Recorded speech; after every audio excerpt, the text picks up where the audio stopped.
There has been no author in the history of American letters that has caused this much. Who can this man be? Wait a minute. Hold it. Howard Stern.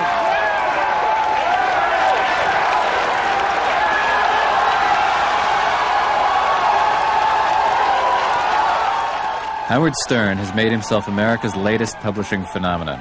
His book has been on the New York Times bestseller list for 18 weeks, but he's still best known as the #1 shock jock, the morning radio host who over the last 10 years has managed to offend women in every minority group across the U.S. 92.3 K-Rock. We're back with the Howard Stern Show. Have you ever been naked in front of guys before? Or like a lot of guys like this? No, not in front of 4 people. But it turns you on in some way? Girls are pretty naked. Now, you're only stripping down to your bra and panties? Yes. Why is that? I think you're making a mistake. Take your underwear and stuff it to the side so I can see your ass. You mean like this? Yeah, go ahead. Robin, I'd have sex with either one of them. I know you would. Everyone in this room. Hey, wouldn't you bang both of them? Absolutely. What about you, Jackie? Yep, Fred? In a heartbeat. All right. Howard Stern's radio show is the humor that we all think about but are afraid to say. About naked women, about lesbians, about everything that's deviant in society. The things that we all enjoy but won't admit to. Yes, welcome to the Howard Stern Show. I'm like a horse. I just farted 17 times and belched. Howard Stern is America's worst nightmare.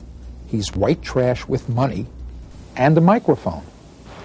It's the humor of shock, of surprise. And he's been very successful at it. He's become a millionaire at it. He's become an important media phenomenon. He calls himself the king of all media. And that's exaggerating it a bit, but maybe a duke of media. The typical morning. Howard Stern broadcasts from the New York radio station WXRK every morning from 6 to 11. The show airs in 16 cities across America, and he's the top-rated radio host in New York, Washington, and Los Angeles. His mix of titillating sex talk and rants on the day's news has built him an audience of 10 million listeners. In high school, I used to put birth control pills in my buttocks as a statement. Inevitably, Howard Stern took his radio show to television.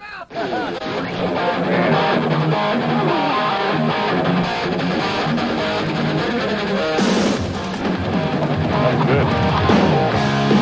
Stupid show. Yeah. Hey, everybody, how you doing?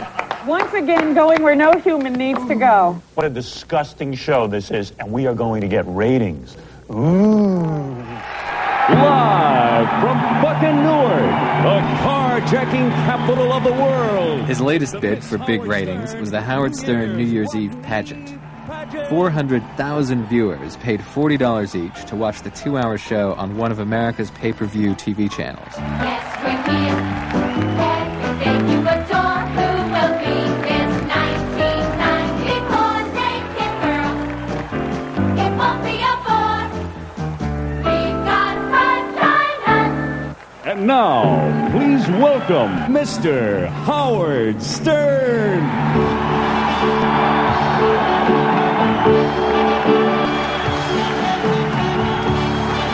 Happy fucking New Year.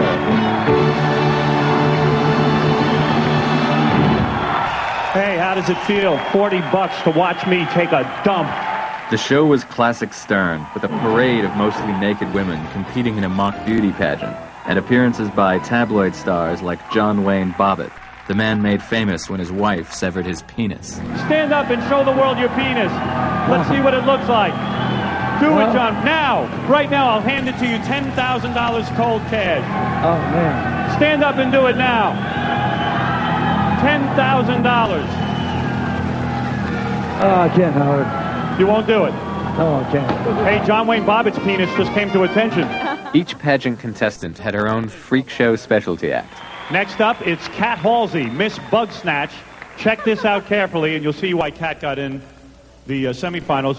If you take a good look, there is a cockroach coming out of her mouth. A huge one. Do that again. I don't think people at home saw that. Do the maggots. Watch this.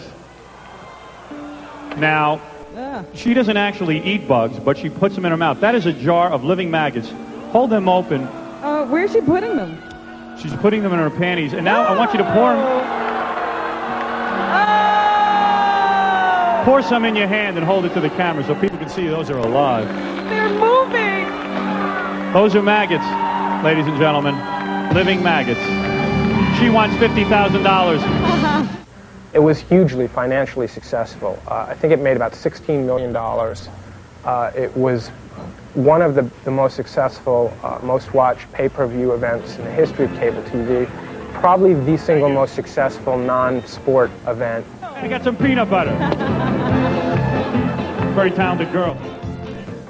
Another thing that makes people love and hate Stern is his ruthless abuse of some of America's biggest celebrities, like TV talk show host Kathy Lee Gifford. Listen to this woman. First she loses her jewelry in the toilet. Then she pees in the toilet, and she has an assistant reach in and grab the watch out of the toilet. Right. Now the next story is that she'd have you believe she's having a miscarriage, so she reaches in the toilet like that's a baby in there. Yeah, like you're going to reach in. What are you going to grab for? I know. Listen, my wife's had 2 miscarriages. She didn't reach into any toilet. It's a guppy at that point. A guppy. Yeah. His outrageous humor incenses many Americans who think there's already too much sex and obscenity in the media. He talks about women's breast size, about masturbating in women's faces. They talk about group sex, anal sex, sex with dogs. Personally, I find a man's backside smelly and disgusting. How close have you been? Only as far as like a public shower. And I got to tell you something. I just cannot imagine someone seeing that as a sex object. You know, if an adult wants to pay for this material, that's their own issue. We don't have a problem with that. What we have a problem, again, is him on the public airwaves.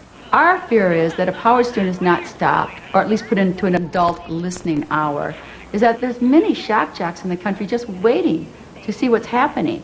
And there's many shock jocks that can do this probably worse than Howard Stern does it. The government has tried to censor Stern. Its regulatory agency, the Federal Communications Commission, has repeatedly fined his employer, Infinity Broadcasting. Stern argues he has a First Amendment guarantee of free speech and is fighting the fines in court. To date, I think there are 5 separate cases in which Howard Stern's employers themselves have been cited by the Commission for broadcasts during his programming that the Commission believed were indecent. That we have fined them in every case except one, the first one.